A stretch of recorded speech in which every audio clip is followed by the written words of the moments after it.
The following story is amazing and should be shared with everyone you know. The US government has been complicit in many cover-ups, but this is by far one of the most compelling accounts. Operation High Jump put nearly 5,000 US military personnel, along with every resource available to the Navy's disposal, in the hands of Admiral Richard Byrd, the operations leader of the US naval mission into the Antarctic. Think about that for a moment and let it sink in. Every resource in the entire US Navy was made readily available for Admiral Byrd's team's use. Although Byrd was chosen to lead the mission for a rather specific reason, which I will later explain, he was quite qualified and a favorite amongst the American public, the perfect candidate of choice by US Navy and top brass. Additionally to Byrd's recruitment, another man, Rear Admiral Richard Cruzen, was selected to head up the task force. And make no mistake, this was an unusually bold move for the American military at the time, as people, nations, and even world economies were still volatile from war's aftermath. So we have to ask the following questions. Why would the US military be seeking to expend so many resources at the risk of great collateral loss, to explore such a harsh region of the planet Earth as Antarctica? What was the rush? What did they know? What we find is that a lot of the details regarding Operation High Jump have been carefully tucked away over the years. Wikipedia explains little about the mission, officially titled the United States Navy Antarctic Developments Program, 1946 to 1947. A United States naval operation organized by Rear Admiral Richard E. Byrd Jr., USN retired, officer in charge, Task Force 68, and led by Rear Admiral Richard H. Cruzen, USN commanding officer, Task Force 68. Operation High Jump commenced August 26, 1946 and ended in late February 1947. Task Force 68 included 4,700 men, 13 ships, and multiple aircraft. The primary mission of Operation High Jump was to establish the Antarctic research base Little America 4. High Jump's objectives, according to the U.S. Navy's report on the operation, were as follows: training personnel and testing equipment in frigid conditions, consolidating and extending United States sovereignty over the largest practicable area of the Antarctic continent. This was publicly denied as a goal even before the expedition ended. Determining the feasibility of establishing, maintaining, and utilizing bases in the Antarctic and investigating possible base sites. Developing techniques for establishing, maintaining, and utilizing air bases on ice, with particular attention to later applicability of such techniques to operations in interior Greenland, where conditions are comparable to those in the Antarctic. Amplifying existing stores of knowledge of hydrographic, geographic, geological, meteorological, and electromagnetic propagation conditions in the area. Supplementary objectives of the Nanook expedition. The Nanook operation was a smaller equivalent conducted off eastern Greenland. Interestingly enough, many of the actual mission details were shrouded by secrecy, hidden from the American public, which leads us to where we are now. An excerpt from a report entitled The Antarctica Enigma reads: little other information was released to the media about the mission, although most journalists were suspicious of its true purpose, given the huge amount of military hardware involved. The U.S. Navy also strongly emphasized that Operation High Jump was going to be a Navy show. Admiral Ramsey's preliminary orders of August 26, 1946 stated that, the Chief of Naval Operations only will deal with other governmental agencies and that no diplomatic negotiations are required. No foreign observers will be accepted. Not exactly an invitation to scrutiny, even from other arms of the government. Admiral Byrd was a strategic choice as he was a national hero to the Americans. He had pioneered the technology that would be a foundation for modern polar exploration and investigation, had been repeatedly decorated and had undertaken many expeditions to Antarctica, and was also the first man to fly over both poles.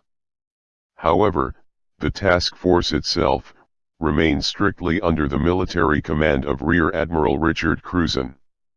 Unfortunately, the ship's central group entered the ice pack off the Ross Sea on December 31, 1946, and found conditions as bad as had been noted for over a century.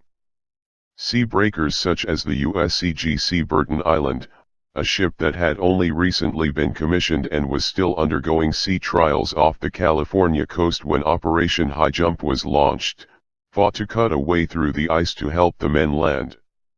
Richard Cruzen was one of a few men to have located at several oases which were actually the real reason the expedition team was sent there in the first place, although at the time only those with the top-secret clearance would truly know the mission's true objective.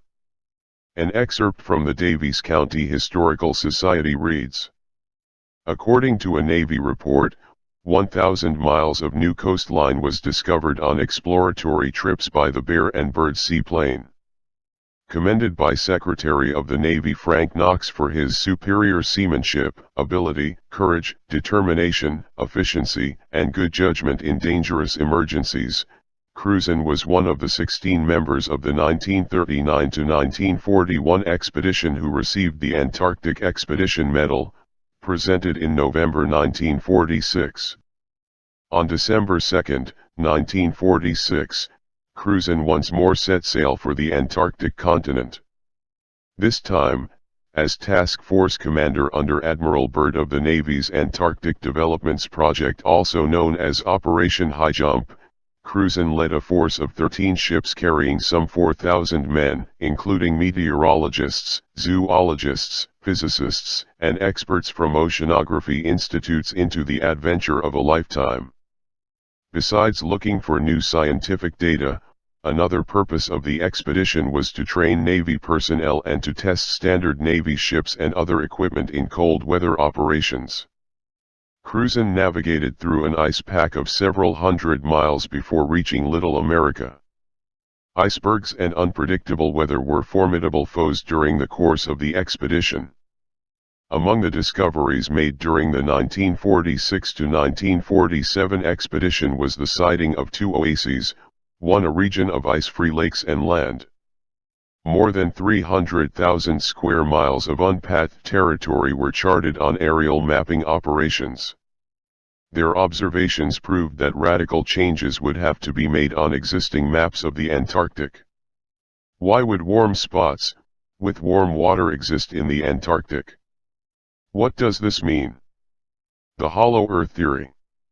Researchers such as Dr. Brooks Agnew and others have deeply considered the possibility that the Earth itself could be hollow or egg-like. Although this theory seems hard to comprehend because you have been told exactly opposite your entire life, in school, and so on. Entertain this idea for a moment. What if the Earth was hollow? Would that be possible? Is there evidence to back this up? The answer is yes.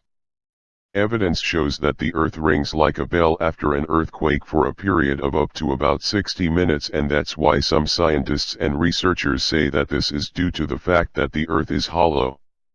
If the Earth had a solid core, when an earthquake happened, it would likely absorb all of the vibration and not resonate it. This is just one detail that should open your mind to the possibility that a hollow planet is a possibility.